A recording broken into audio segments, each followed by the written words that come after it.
Dear student, पिछली video में हमने फ्रांसीसी क्रांति के संबंध में कारण और घटनाएं देखी हैं। घटनाओं में एक महत्वपूर्ण संस्था का जिक्र आता है, वो थी स्टेटस जनरल। उसकी भूमिका रहती विशेष। बास्तिल का पतन हमने पढ़ा। उसके बाद जब क्रांति हो जाती है तो क्रांति के तहत एक राष्ट्रीय संविधान सभा बनाई जाती है। 1779 से 91 इसका कार्यकाल है। तो 9 जुलाई को इसका नामांकन कर दिया गया था। इसकी पहचान आपको पता है कि बास्तिल के पतन के बाद बन पाई थी। शासक ने 17 जुलाई 1779 को इनका झंडा स्वीकार कर इनको मान्यता दे दी थी।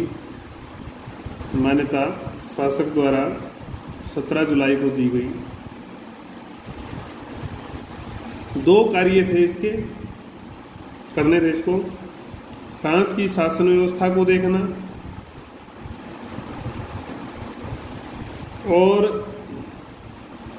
फ्रांस में आगे की शासन व्यवस्था कैसी हो, इस बारे में संविधान का निर्माण करना। ये 2 कार्य इसके थे। इस संस्था का ध्येय था कि शासन व्यवस्था में तीसरे वर्ग की प्रमुखता बनी रहे, लेकिन मध्यम वर्ग के हाथों में सत्ता रहे। 2 वर्ष तक इसने मेहनत की और संविधान का निर्माण करती है। तो संविधान सभा के कार्य और उपलब्धियों के बारे में हम पढ़ेंगे।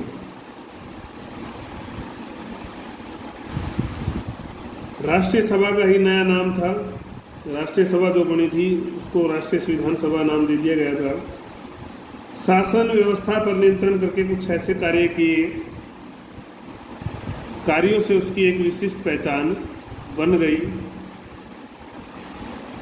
क्रांतिकारी निर्णय लिए, उनमें हम उन निर्णयों के बारे में पढ़ेंगे। पहला निर्णय था सामाजिक उपलब्धियों के बारे में। क्या थी सामाजिक उपलब्धियां?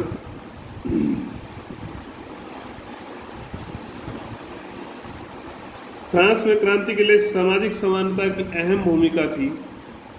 तो इस सामाजिक समानता को स्थापित करना इस क्रांति के मेन एजेंडों में था।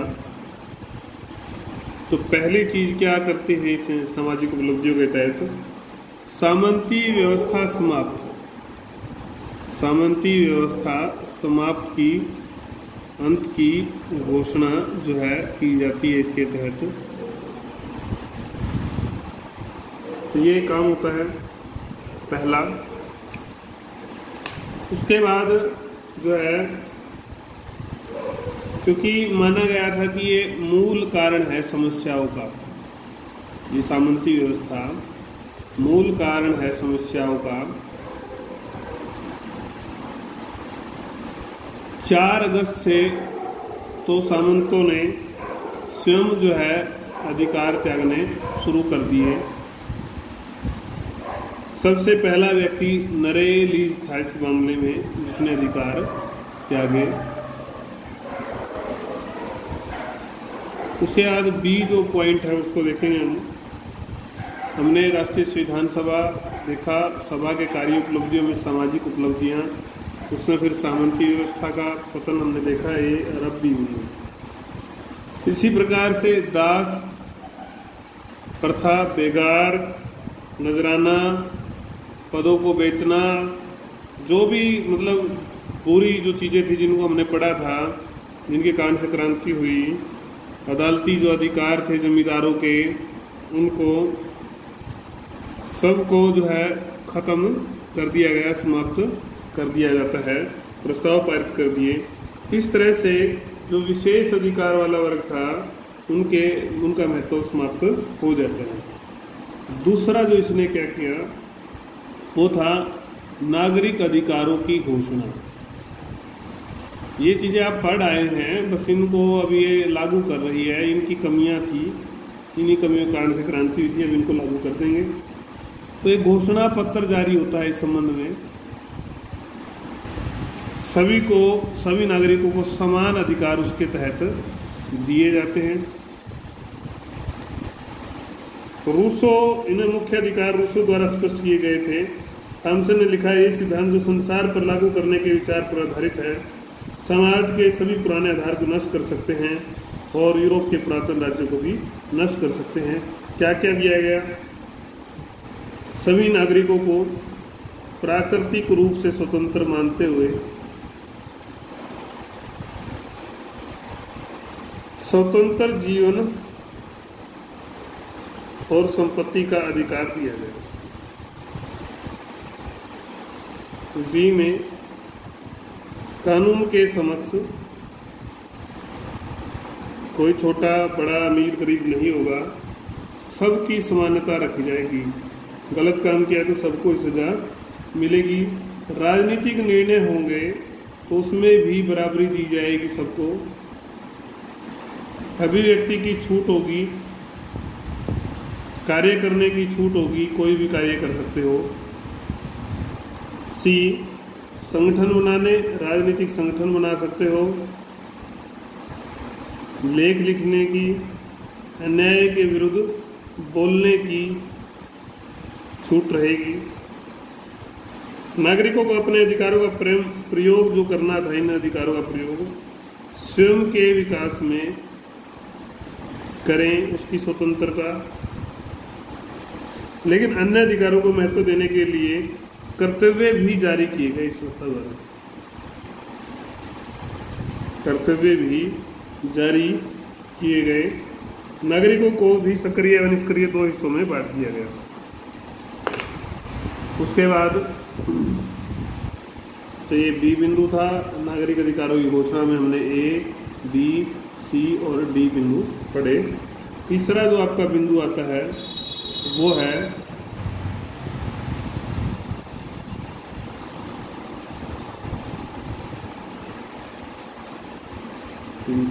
आर्थिक उपलब्धियां।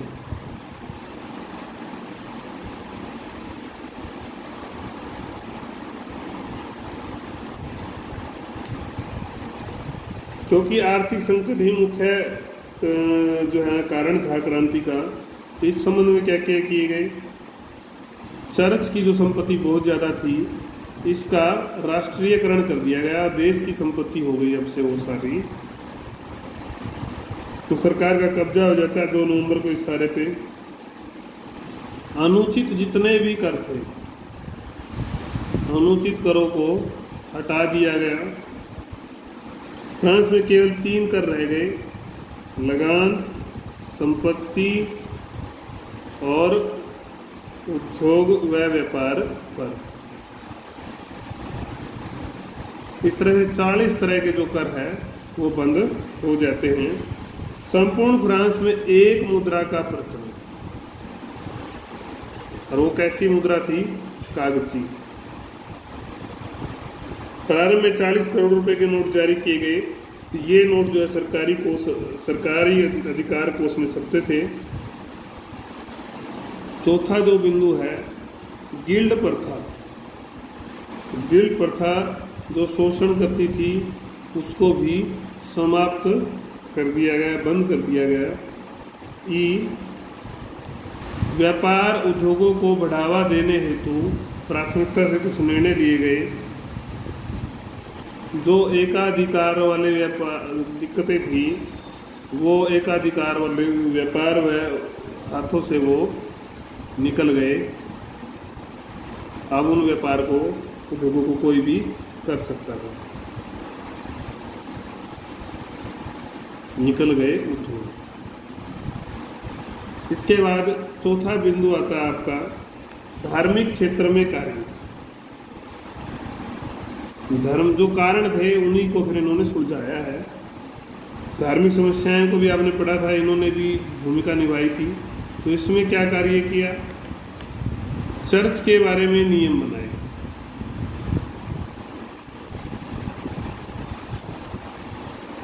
इन नियमों के तहत पोप की सर्वोच्चता खत्म,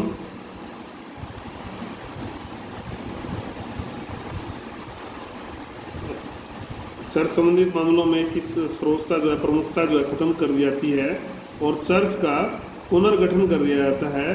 फ्रांस के हिसाब से। संपत्ति जो थी, व्यक्तिगत जो पादरियों का जो उनके ऊपर नियंत्रण था उसको समाप्त कर दिया गया। अभी हमने पढ़ा, राष्ट्रीय संपत्ति घोषित कर दिया गया था। चर्च के पादरियों का कार्य क्षेत्र निर्धारित कर दिया गया।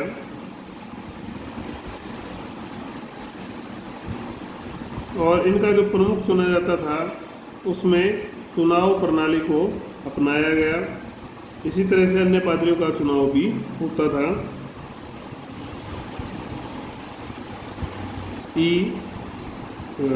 सी था। धार्मिक कर, किसी भी प्रकार का जो धार्मिक कर था उस पर रोक लगा दी गई। पादरियों को वेतन दिया जाने लगा था। अब सहनशीलता का युग, सहनशीलता को महत्व देते हुए प्रोटेस्टेंट जो थे उनको भी समान अधिकार दे दिए गए। एफ,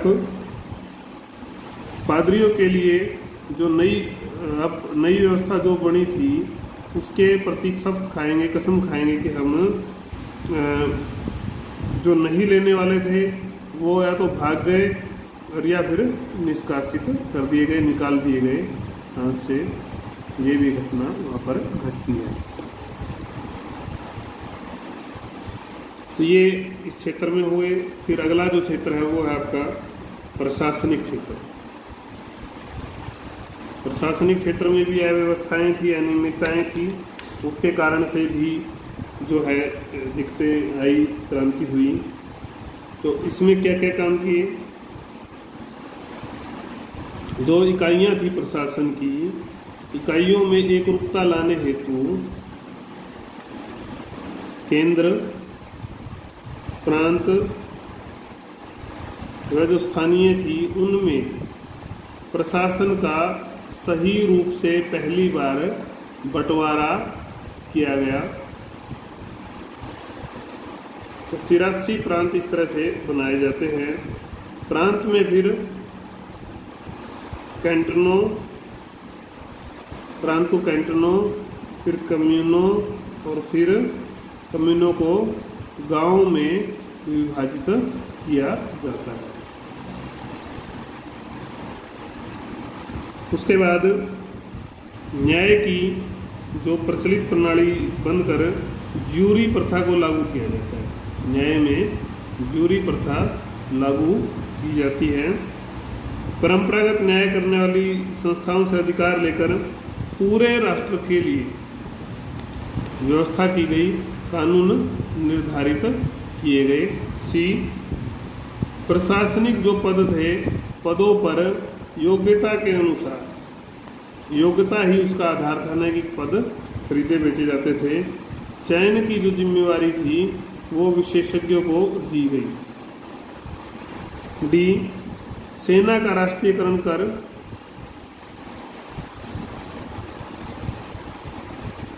नई बटालियनें बनाई गई।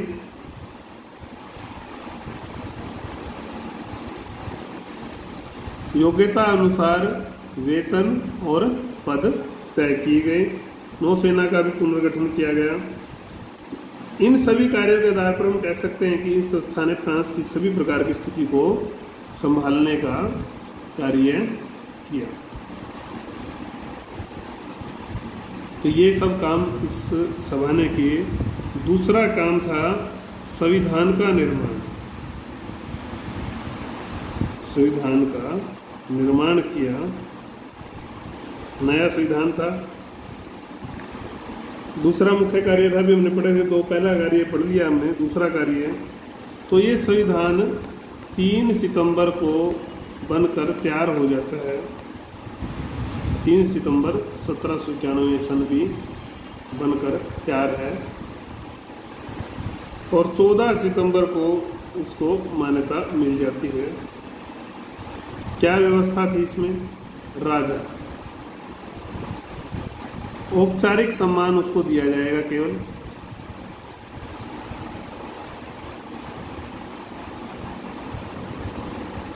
निरंकुशता समाप्त हो गई।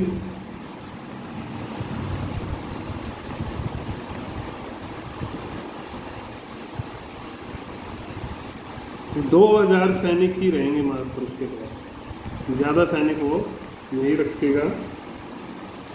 उसे फ्रांस का शासक नहीं, फ्रांसीसियों का शासक कहा गया। अब वो फ्रांसीसियों का शासक था, न कि फ्रांस का शासक। कानून बनाने से वंचित, आम बिल पर हस्ताक्षर करता था, उसके पास सीमित ही जो है अधिकार शक्ति थी बिल को रद्द करने की। दूसरी चीज है मंत्रिमंडल।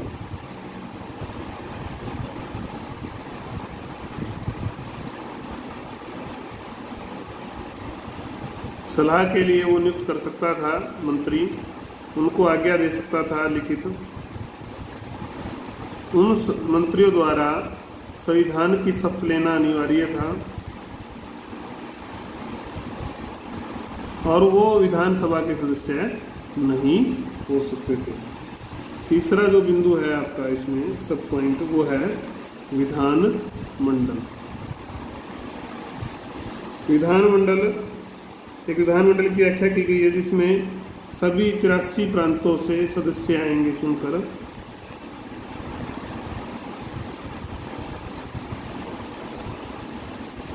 और इनकी जो संख्या थी वो थी 745। 25 वर्ष का कोई भी व्यक्ति और 3 दिन का वेतन सरकार को कर के रूप में देता हो, उसको मतदान का अधिकार दे दिया गया। चौथा बिंदु आता आपका न्यायपालिका।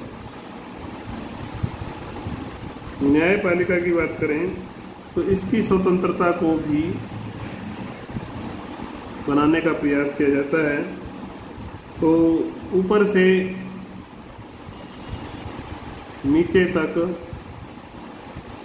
न्यायालय बनाए गए, जूरी प्रथा लाई गई थी। सर्वोच्च जो न्यायालय है वो 27 नवंबर 1990 को बना था और प्रत्येक नेशनल हाई कोर्ट प्रत्येक प्रांत में तथा निचले कैंटन में फौजदारी न्यायालय भी स्थापित किए जाते हैं। तो ये न्यायालय के बारे में पढ़ा। अब जो ये संविधान सभा बनी, राष्ट्रीय संविधान सभा, इसका मूल्यांकन हम करेंगे। वैसे तो जो आपने पढ़ा यही मूल्यांकन है। तो 2 वर्ष का जो इसका कार्यकाल था, इस कार्यकाल में इसने फ्रांस की जो राजनीतिक जो कारण बने क्रांति का, सामाजिक, आर्थिक और धार्मिक जो स्थिति थी उसको सुधारने का काम बखूबी किया। हर प्रकार के कार्य किए। ये कार्य क्रांतिकारियों की भावनाओं से जुड़े हुए थे।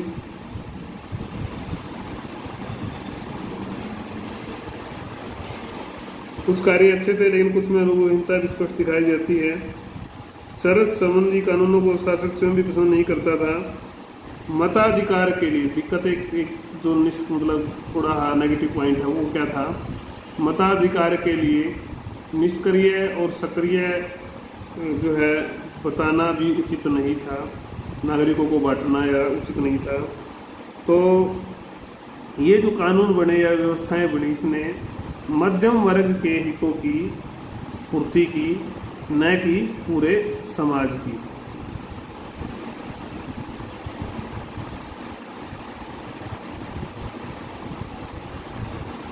इन्होंने जिस संविधान सभा का निर्माण किया उसमें कई प्रकार की समस्याएं झलकती हैं।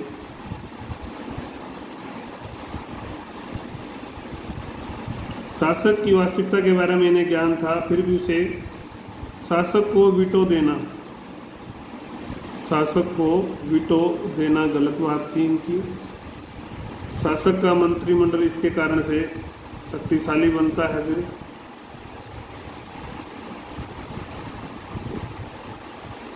बुद्धिमता, श्रद्धा तो दिखती है लेकिन ये सब बातें व्यवहारिक नहीं थी। इनका यह फैसला कि विधानसभा के सदस्य में वर्तमान सभा का कोई सदस्य नहीं होगा, गलत था। वर्तमान जो सभा का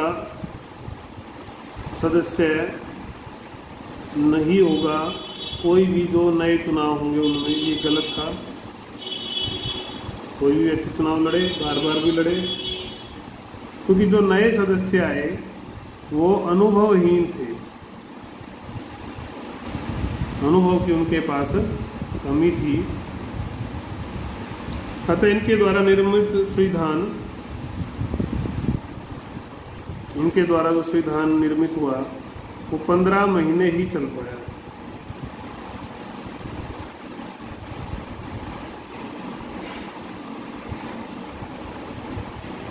तो ये हमने पढ़ा राष्ट्रीय संविधान। फिर उसके बाद नेशनल कन्वेंशन होता है, अगली वीडियो में ये पढ़ेंगे हम।